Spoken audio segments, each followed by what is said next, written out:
Lacey plopped down in the chair next to Laney's with a huge sigh. Laney didn't hate it here. Coming here had always given her a sense of peace. She liked the quiet, the only sound crickets chirping in the grass or the closer buzz of a bee in the flower bed along the porch. At night, sometimes the wind blew or rain fell in a monotonous drone that lulled her to sleep. Today, though, she felt restless. The July air seemed to be holding its breath, waiting for something. She felt that same sense of anticipation inside her like the flutter of butterfly wings. Something was about to happen. She didn't share these thoughts with Lacey, who would have made fun of her. "You are so dramatic," her younger sister often said. "You should have been an actor or a writer or, well, anything but an accountant." "I'm going to bake some cookies," Lacey said, shoving herself out of the chair. Her sister had never been able to sit still for long. It was only 9 a.m. Lacey had already made them both breakfast, including a blueberry coffee cake, a spinach and bacon quiche, and smoothies. But then Lacey wasn't happy unless she was cooking. "I've never understood why Gramps keeps this place," Lacey said as the screen slammed behind her. Laney understood. This house was all they had left of their daughter Geneva. She and Lacey had been born here.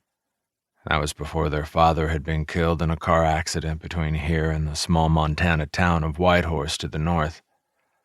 The first settlement of Whitehorse had been nearer the Missouri River, but when the railroad came through, the town migrated 5 miles north, taking the name with it.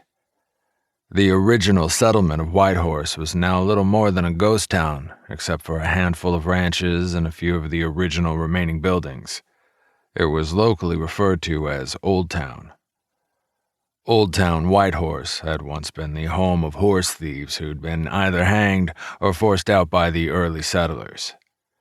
Laney's family had been one of the first to settle here, just miles from where the Missouri River wound a deep cut through the land. This house and the early memories of their daughter were all Gramps and Grandma Pearl had. Titus kept the place up as if he believed that one day Geneva would return. Laney and Lacey visited each summer for the promised 2 weeks. Laney felt guilty that it wasn't more, but both she and Lacey had their own lives, Lacey in Seattle and Laney in Mesa, Arizona. The house sat empty the rest of the time, waiting for someone who was never going to return. Laney tried to go back to her book, but her mind kept wandering. She found herself looking down the long dirt road. If anyone had been coming, she would have been able to see the dust cloud miles away. Nothing moved. Huge cumulus clouds bobbed along in an ocean of blue as the sun rose higher and the day began to get hot. A cloud floated over, casting a dark, cool shadow over her. Laney shivered, sensing a change in the air. An instant later, she was startled by the unexpected thunder of hooves as her cousin Maddie came riding around the end of the house. Maddie leaped off her horse in a cloud of dust, her face flushed with excitement under her western straw hat. "I heard you were here," Maddie said as she bounded over the railing just as she'd done since she was a child.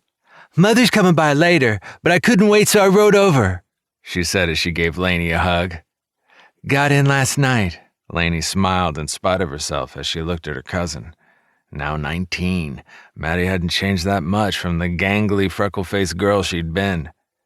She was tall and slim to the point of being skinny, with a mop of thick reddish blonde hair and light blue eyes. She wore a western shirt, jeans, and boots. "Where's Lacey?" Maddie asked excitedly. "Cooking, I'll bet. Oh, what is that heavenly smell?" From inside the house came the warm, rich scent of chocolate chip cookies baking, even though it was way too hot to bake. As if that had ever stopped Lacey. "Who wants a warm cookie?" her sister called on cue from inside the house. "Guess who?" Maddie called back laughing, then looked at Laney, her expression sobering. "I wish you lived here. I hate these short visits. They're never enough." She gave Laney another hug, hanging on longer this time. Laney sensed a small shudder in her cousin's thin frame. She pulled back, taking Maddie's arms to look at her.